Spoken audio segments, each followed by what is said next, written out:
Bonjour à tous et on est de retour pour une interview entrepreneur.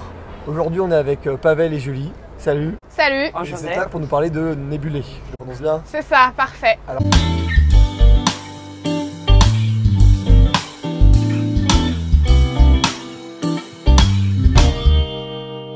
qu'est-ce que c'est Nebulé? Peut-être vous pouvez le présenter d'abord. Ok.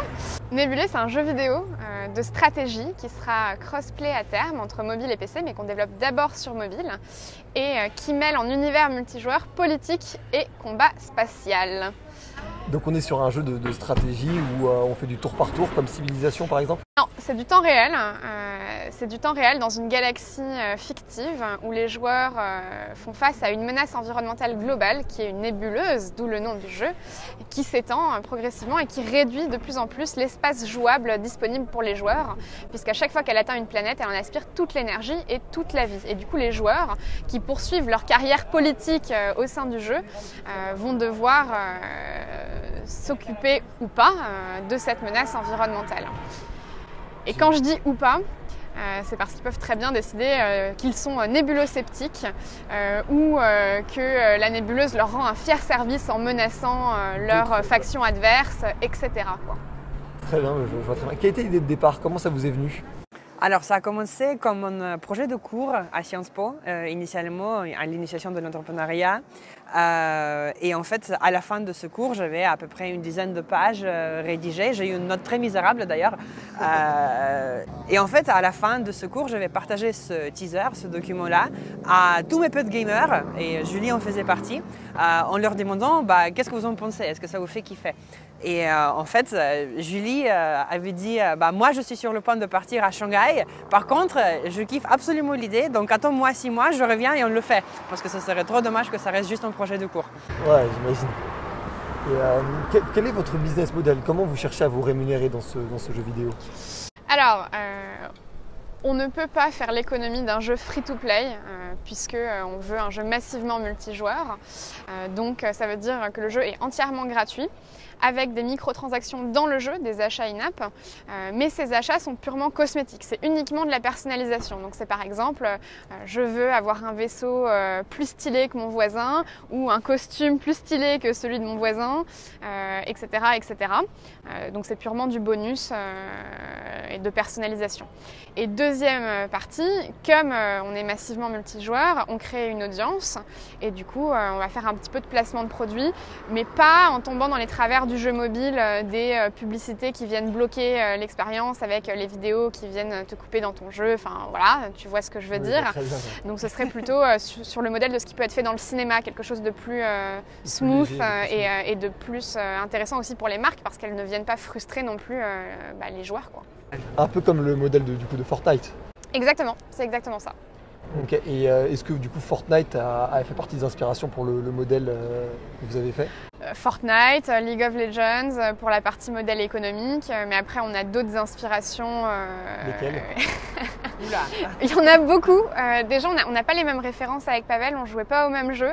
Disons qu'on a un espèce de bac de ref qui va de Civilisation à Stellaris en passant par Dofus ou World of Warcraft. Quels sont vos objectifs à 6 mois, 2 ans, 5 ans? Alors, pour les 6 mois, peut-être les 12 mois à venir, on est en train de lever des fonds, là. On cherche 500 000 € pour itérer sur notre prototype qui est déjà existant et pour en fait trouver ce qu'on appelle dans le monde de startup le product market fit. Donc, établir le meilleur produit qui va le mieux résonner avec le public qu'on cible. Et donc on vise du coup à utiliser les 500 000 € qu'on va lever d'ici, on espère quelques semaines, peut-être un mois et demi, merci beaucoup, pour justement renforcer notre équipe, monter à peu près à 20 personnes d'effectifs dans l'équipe.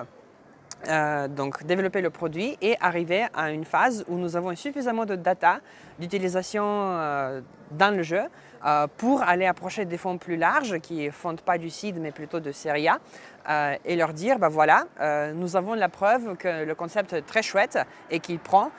Voici la data pour le prouver et maintenant on aimerait que vous nous écriviez un chèque qui est beaucoup plus large que 500 000 euros, plutôt à la hauteur. Pour rendre le jeu mondial. En fait, c'est pour le rendre mondial et puis pour développer la partie PC aussi, parce que c'est pas les mêmes coûts pour développer un jeu mobile que pour développer un jeu PC et que comme je t'expliquais hors caméra juste avant, toute la partie mobile, c'est le suivi politique en temps réel, des petits duels de combat et le management de ta planète ou de ta station ou de ton vaisseau en tant que joueur. Mais ensuite, sur PC, on veut que des grands raids militaires puissent être menés et ça nécessite évidemment des moyens en plus, quoi. Des sacrés bastons, Voilà. du coup. Ouais. Quel a été le meilleur et le moins bon souvenir de cette aventure?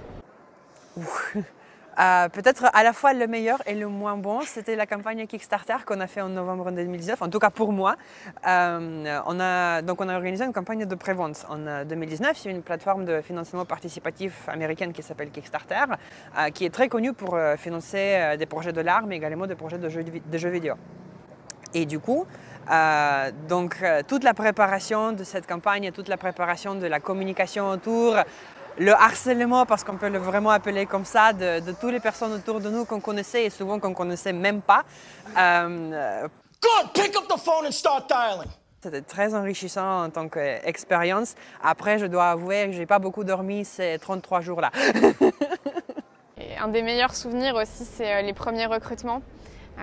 Parce qu'on a été tous les deux pendant assez longtemps. En fait, avant de créer l'entreprise, le projet a mûri dans nos têtes pendant un an et demi. Et ensuite, quand on a créé la boîte en octobre 2018, on est restés encore tous les deux pendant 6 mois. Et donc c'est vrai que quand on a notre premier graphiste qui est arrivé, c'était un peu la folie, quoi. Mais il y a souvent de ça en fait. En tout cas moi j'ai ce sentiment en permanence que voilà, on a atteint une prochaine marche sur cet escalier qui est très très long. Et en fait la prochaine marche c'est là où je peux me dire ok ça sera réel. Et en fait j'atteins cette marche et ensuite ok la prochaine ça sera réel. Par exemple tu vois. Quand ça s'arrête, ouais. C'est la question. Je croyais que c'était cool d'être célèbre. Quand est-ce que ça s'arrête? Je pense pas que ça va s'arrêter. Je pense même au moment d'une éventuelle sortie en bourse de l'entreprise qui peut être arrivée, je sais pas, à 5, 6, 7, 10 ans, on dira ok, maintenant on a fait ça, mais maintenant, Je comprends très bien. Quel conseil vous donneriez à quelqu'un qui en vous regardant se dit que lui aussi il a envie de se lancer, soit dans le jeu vidéo ou ailleurs d'ailleurs? Pour moi, il y a une chose qui est primordiale, c'est vraiment la passion.